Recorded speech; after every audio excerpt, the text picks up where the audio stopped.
Welcome back, trainers. So we are going to be going over what is going on with this event, and we're going to be actually taking a look at the new raids here. It's not going to be me battling them, it's just pictures, but I will expect it tomorrow, okay? I'm going to battle and try to find as many of these new raids as possible, okay? So let's go over this. So increase Kanto spawns. Yep, we knew that. That is Gen 1 Pokemon. All right, so we have double candy for hatching, catching, and transferring Pokemon, which is very useful for those rare Pokemon or legendaries that you don't have very many candies for. Half buddy distance, which we will be taking a look at here in just a second because my Mew only takes 10 kilometers per candy. I'm not trying to stack up candy or nothing. I'm just going to show you. You can just go take a look at your buddy and you will see. 6-hour lures, which I can confirm. I mean, it's for sure 6-hour lures because I've seen the same one up for over 4 hours now. And I've seen others up for even longer. So, yep, 6-hour lures. Kanto raid bosses, which we will be taking a look at. And raid pass bundles and the sell boxes, which are actually a fantastic deal. The best box and then the second box are just an absolute steal. All right, so let's go ahead and look at the new raids, and then we'll look at my buddy towards the end here.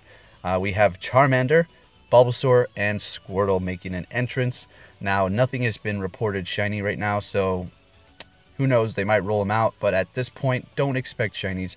Just look forward to these new raids. Now we have a raid 2, Lickitung, which it's going to be pretty interesting. I want to put my Machamp up against it, or maybe see if I can take it out with just the one Machamp in cloudy weather, but I don't know about all that. We'll just have to see. Next up, we have Venomoth, which is very, unique. We'll have to give it a test and give it a go. It's going to be weak against rock and fire types, so give it a go, and even flying types, okay? So that should be pretty fun as well. I like to test it out with some weaker Pokemon and see what I can do.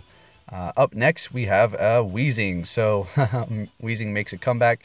I have a maxed out Groudon with ground moves, and Weezing is weak against ground. So I'm going to be giving that a test and see what I can do.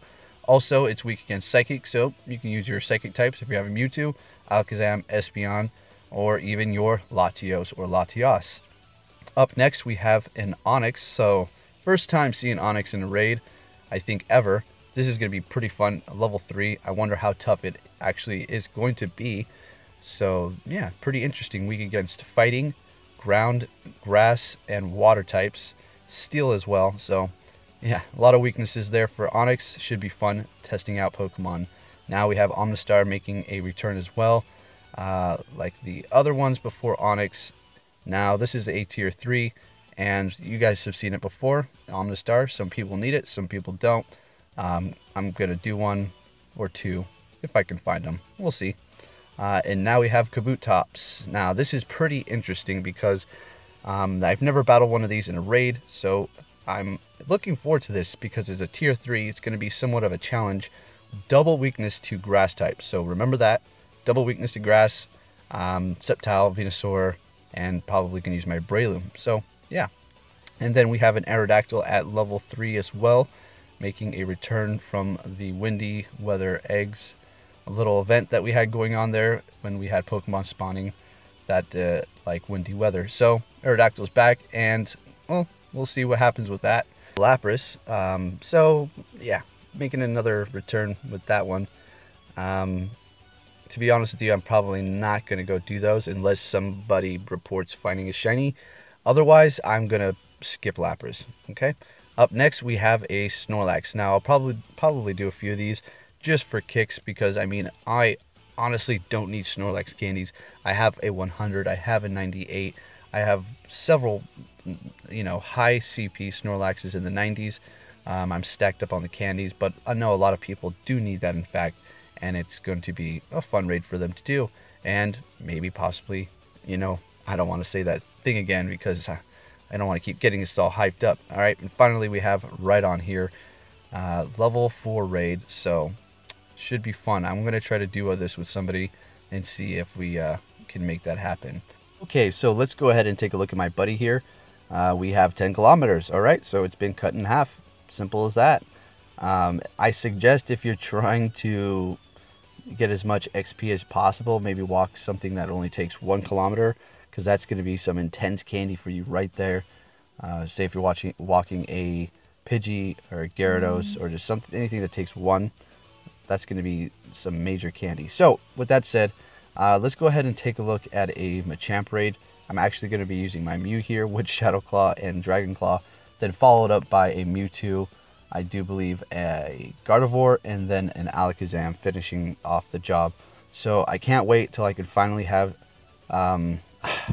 Psyshot, guys. I was just thinking, should I use a couple TMs right now? I have 21, but I don't know, because this is a fantastic moveset. But on the flip side, you know, but we're going to be going up against some pretty interesting raids tomorrow. Having Psyshock is going to help me, like if I'm going to go up against a Weezing. That's pretty much one of the only ones. So I'm going to do something crazy right now. Yeah, I'm going to change my move on my Mew, because I want to see what else I can get here, guys. What if I get Psyshock on my first try, huh? I have 21 charged TMs.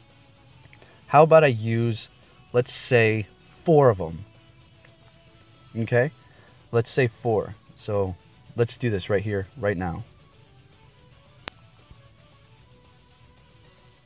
Oh my gosh!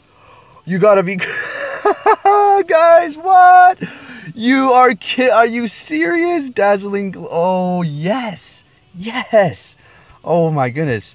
Okay. This changes everything. I am so happy right now. Wow, Dazzling Gleam. Okay, so now we're still super effective to dragons, except for we're doing 100 per Dazzling Gleam. And now if it's cloudy weather, oh boy, I'm going to be doing even more damage. And with Shadow Claw, oh, are you... Okay. Alright, well there you go. I'm not going to be changing that for a while, because that's actually going to be good against a Machamp. Not so much a Weezing. There you have it. But that doesn't matter. I'll be able to still use this against the Latios and Latias, and even a Machamp now. Now I actually can do something. Oh, man. That's so satisfying right there. Okay. And it only took 1. Alright, so let's go ahead and check out this Machamp raid. It's not going to have Dazzling Gleam. It's going to have the Dragon Claw. Alright. So with that said, I will be catching you all next time. Thank you for watching, and isn't that amazing? Whoo, I'm so happy, guys. My Mew actually has Dazzling Gleam. Haha, let's go.